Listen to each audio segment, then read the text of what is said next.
ಮಾತುಗಳು ಬರಲ್ಲ. ಸುಮ್ಮನೆ ಕೂತಿದ್ದಾಗ ಏನೋ ಮಾತಾಡಬೇಕಾದ್ರೆ ಒಂದೊಂದಾಗ ವಿಷಯಗಳು ಬರುತ್ತೆ. ಈ ಒಂದು ಸ್ಟೇಜ್ ಅಂತ ಕೊಟ್ಟು ಮಾತಾಡು ಅಂತ ಹೇಳಿದಾಗ ಏನು ಹೊಳೆಯಲ್ಲ. ಹಾಗಾಗಿ ಈ ಒಂದು ಮೊದಲನೇ ಪುಸ್ತಕ ಬಿಡುಗಡೆ ಆಗಿದೆ.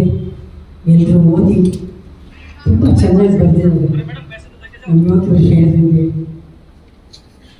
ನಾನು 2-3 ಕಥೆಗಳನ್ನು ಓದಿದೆ, ಇನ್ನೂ ಪೂರ್ಣವಾಗಿ ಓದಲಿಲ್ಲ. ಸೊ ಮುಂದೇನು ಒಂದು ಮಾಡಬೇಕು ಅಂದರೆ ಎಷ್ಟೋ ಜನಗಳಿಗೆ ಇನ್ಸ್ಪಿರೇಷನ್ ಬೇಕಾಗುತ್ತೆ.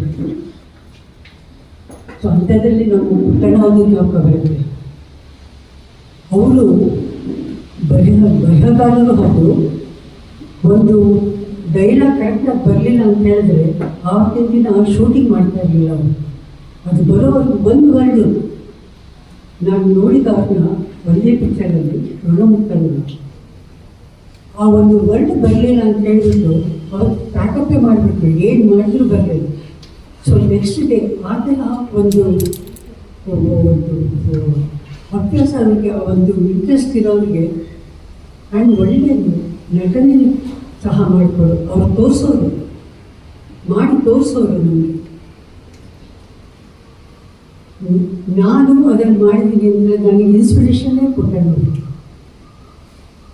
ಯಾಕೆಂದರೆ ರಾಮಕೃಷ್ಣ ಅವ್ರು ಮಾಡಿ ತೋರಿಸಿದಾಗ ಆ ಒಂದು ಎಕ್ಸ್ಪ್ರೆಷನ್ ಇಟ್ಕೊಂಡು ನಾನು ಜ್ಞಾಪಕ ಇಟ್ಕೊಂಡು ರಿಯಾಕ್ಟ್ ಮಾಡಿದ್ದೀನಿ. ರಾಮಕೃಷ್ಣ ಅವರು ಅದನ್ನು ಅರ್ಥನೂ ಮಾಡಿದ್ದೀನಿ ಅಭಿನಯದಲ್ಲಿ.